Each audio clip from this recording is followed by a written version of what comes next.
NetsBoy, so let's hear what he has to say. His name is NetsBoy, he thinks the world is all over when the Nets just can't play.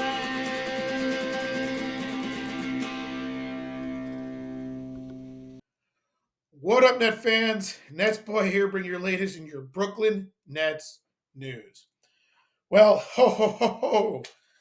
what we were expecting has been happening for this Nets team.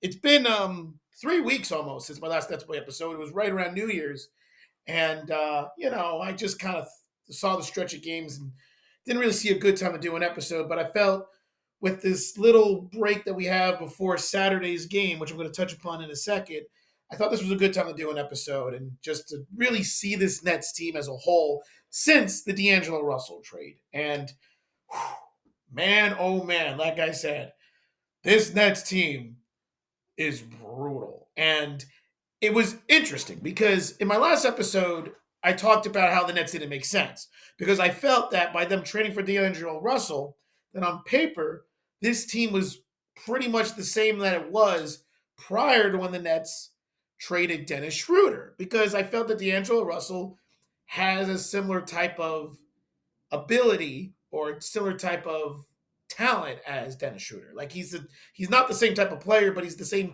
level player. That's the word I'm looking for. A player at the same level as Dennis Schroeder.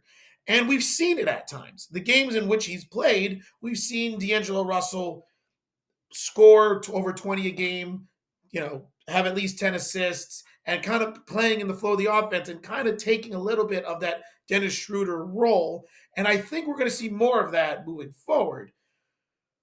But the question was really answered for me when I said the Nets don't make sense. Like this team is on paper still going to be, a competitive team and all this stuff. And how does that fit the strategy of sucking and taking? Right. Remember, I talked about that. Well, the answer is very simple. Phantom injuries.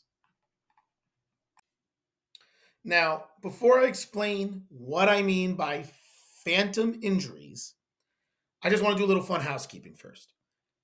This Saturday, which is the next game for the Nets, is more than just a home game for the Nets coming up. It is pretty much one of the biggest days for this here Nets fan. At halftime, the Nets are going to be retiring Vince Carter's number 15 jersey and put it in the rafters to never be worn again by any Nets player. And there's going to be a whole ceremony, and there's going to be loads of tributes and everything. And if you know NetsBoy, you know that Vince Carter is my all-time favorite basketball player. Not just net, my all-time favorite basketball player. I loved him when he was with the Raptors, and then when the Nets traded for him, I loved him even more. He's always been my favorite. I've always loved everything about him. He is my favorite.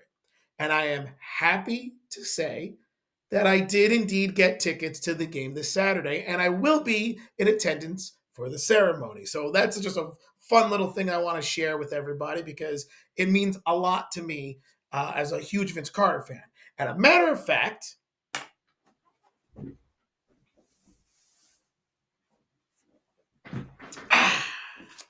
woohoo! That's right, baby.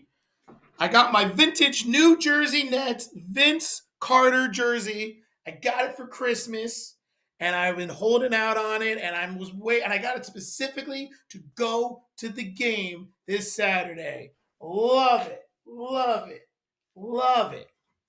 Vintage Vince Carter New Jersey Nets jersey. So I'm gonna wear this the rest of the episode in honor of Vince Carter and his jersey being retired. No one will ever be able to wear 15 again as a Net. So that's fantastic. So anyway, I digress. So I'm excited about being at that game. I'm excited that I'm going to be in attendance as I get to witness history, as it's the seventh, going to be, I believe, the seventh retired jersey in Nets franchise history. And I get to be there and honoring my all-time favorite player. So super excited about that. Just want to get that out of the way. So let's get back to the regular episode. So I talked about phantom injuries, right? Like And the reality is that is clearly the strategy for the Nets of how to make sure that this team loses. And now, what do I mean by phantom injuries? I'll tell you what I mean. All this rest and injury management crap that this Nets team is doing, complete BS. Resting players like Cam Johnson and D'Angelo Russell and Ben Simmons, well, Ben Simmons to a lesser extent, because it's always kind of been the case, on back-to-backs, like, come on. Having D'Angelo Russell miss 3 games with a shin contusion, a bruise on your shin, miss 3 games, come on. Cam Johnson coming back from injury and tweaking his ankle again and missing another 3 games after that, come on. Cam Thomas coming back from his hamstring injury, plays in 2 games, and then re-aggravates his hamstring injury. No, that's not what happened. He's out of shape. He looked out of shape. He didn't have his legs under him, and they wanted to rest him more until he got back in shape. But really, they wanted him to not play so they would lose. Simple as that. All these players, those are literally the 3 best players on the Nets. D'Angelo Russell, Cam Johnson, Cam Thomas. And all 3 have injuries, and 2 of them have injuries that need maintenance in Russell and Johnson, in which they're not playing in back-to-backs. And don't start with me, Nets. I'm no fool. We all know these injuries are greatly exaggerated. So if you rest these players, you can play the young players, play a bunch of the players that may not have opportunities, and tank and lose and become one of the worst teams in the NBA, because that is the strategy. So I was wondering, what was the plan after they traded for D'Angelo Russell? It's just that you're going to see a lot of these injuries. And I'm not saying they're fake, right? I'm saying they're exaggerated. They're phantom injuries in the sense that they're worse than they actually are. So maybe they're not truly phantom, because that would mean they didn't really exist or you couldn't see them. But they are, in my opinion, greatly exaggerated. And like I do think, D'Angelo Russell bruised his shin and was in pain. But I guarantee you, if the Nets are in the playoff hunt, they would not be resting him for 3 games with a shin contusion. And yeah, I do believe Cam Johnson hurt his ankle again. But I think he would have played through it if the Nets weren't trying to lose games. And same thing with Cam Thomas. I think they would have brought him back sooner with this hamstring injury if the Nets were trying to win games. But they're not. They're trying to lose, and that's a great way to lose. You look competitive on paper. You're trying to appease the fans. Look, we're trying, but everyone just keeps getting hurt.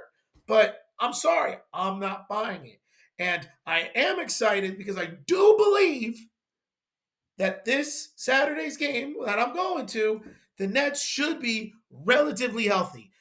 Cam Thomas is probably not going to play, but Trendon Warford, I believe it might be back. He's going to be questionable. Cam Johnson and D'Angelo Russell and Ben Simmons should certainly play, because their injuries were all maintenance issues or illness, which I think was Ben Simmons' injury. Don't start. They better all play when I go there Saturday, all right?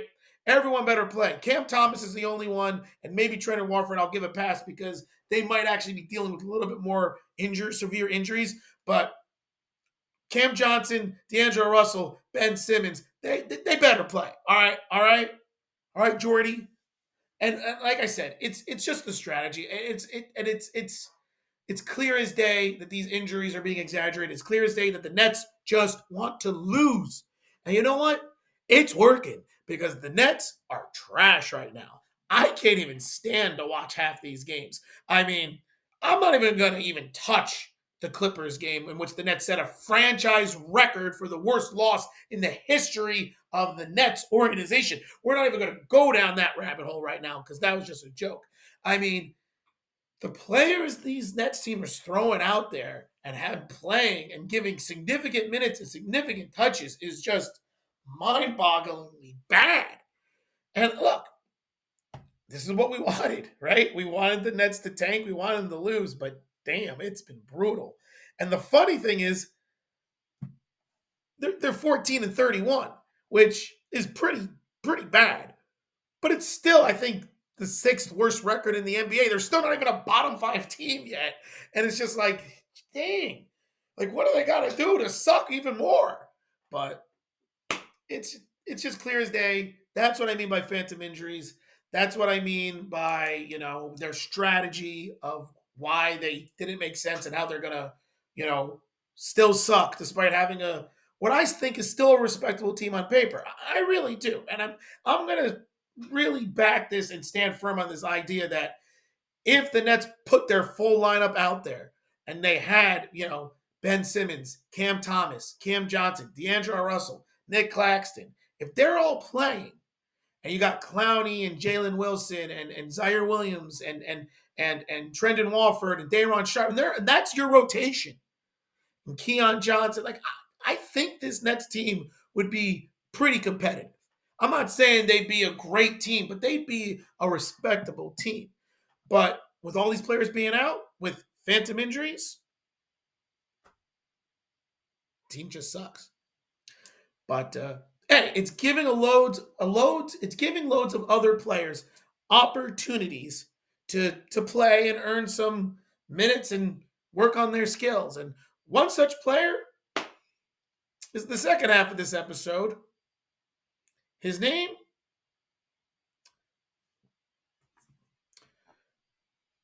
Tosan Evbomwan. Tosan Evbomwan. Right? Is that how it's? Who? Who the hell is Tosan Evbomwan? Like, who the hell is Tosan Evbomwan? Like, where did this guy come from? Like obviously, I'm having fun and having a little play on previous episodes that I, wow, made like 7 years ago when Spencer Dinwiddie first joined the Nets, and I had my great line of who the hell is Spencer Dinwiddie, and it became a running gag because, as we know, Spencer Dinwiddie, especially with that 2018-19 Nets, became a key player and key piece to the rejuvenation of that team and a key player on that team and the success that they had. And that was the running gag because I was like, who the hell is this? It's Spencer Dinwiddie. Where did he come from? And he became such a key player. And so here I am today. Who the hell is Tosan Evbomwan? Because once again, where did he come from? What happened? This guy wasn't on the team, and then he was signed to a two-way contract.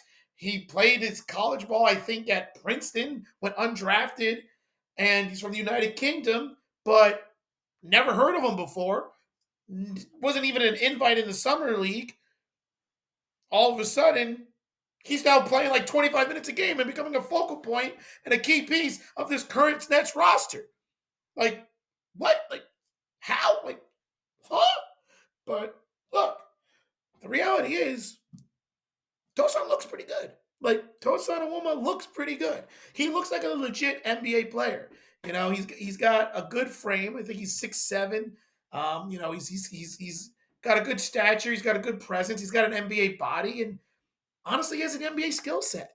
He can do a little bit of everything. He can shoot the three-point shot. He can put the ball on the floor, get to the basket. He has a nice little float game. He can actually do a little fadeaway shot here and there. He's a solid defender, good rebounder. There's nothing to really hate about Tosan. And I think D'Angelo Russell, he had a really interesting comparison during an interview. He compared Tosan to a young Kawhi Leonard. And that's really interesting. And the truth is, I see the similarities. Now, I don't think Tosan Evbomwan is going to be anywhere near as good as Kawhi Leonard.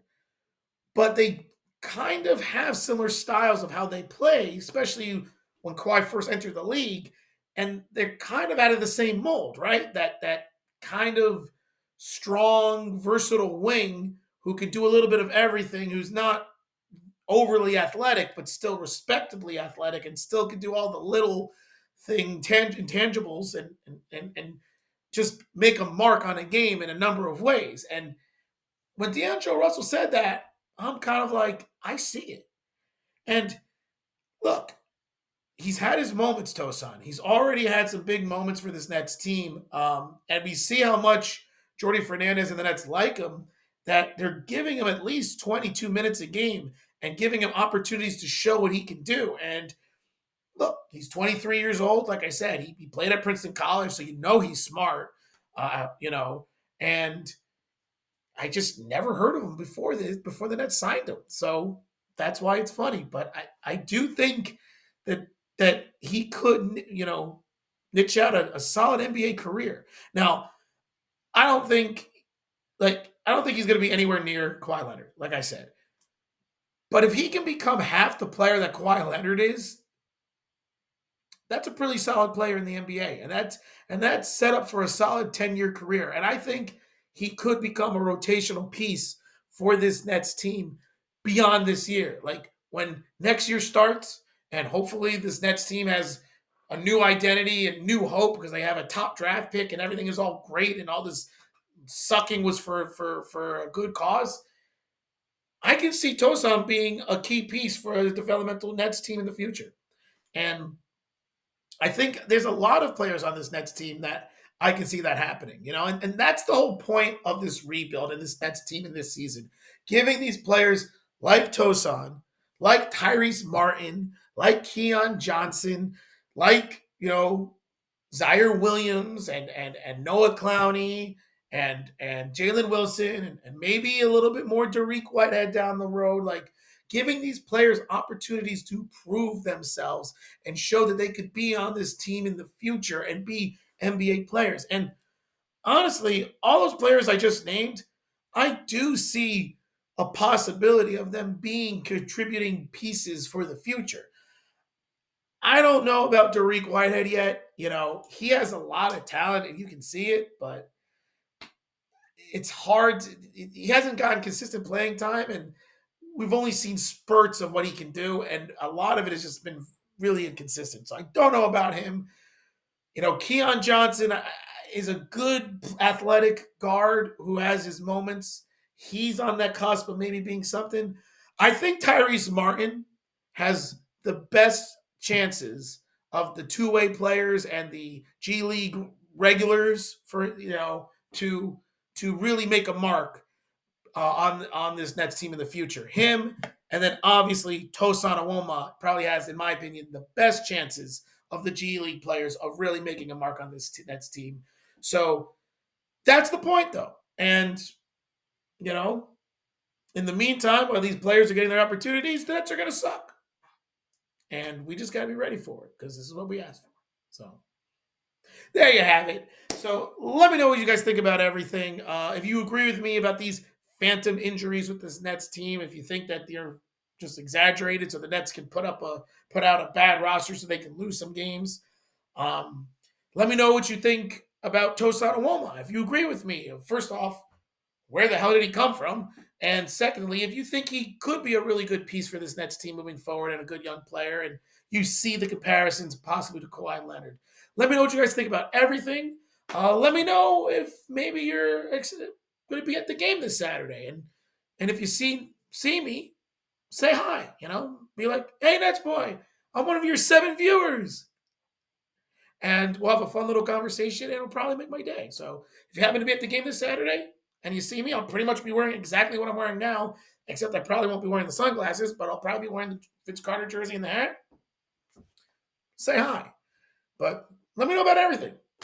And yeah, and until my next NetsBoy episode, which I'm not sure when it's going to be. As we know, I'm kind of doing these episodes very sporadically and few and far between. But so just keep your eyes open to that. And until then, this is NetsBoy. Super excited to pump. I'm pumped about this Saturday in the Vince Carter jersey retirement ceremony. And signing off. When the Nets just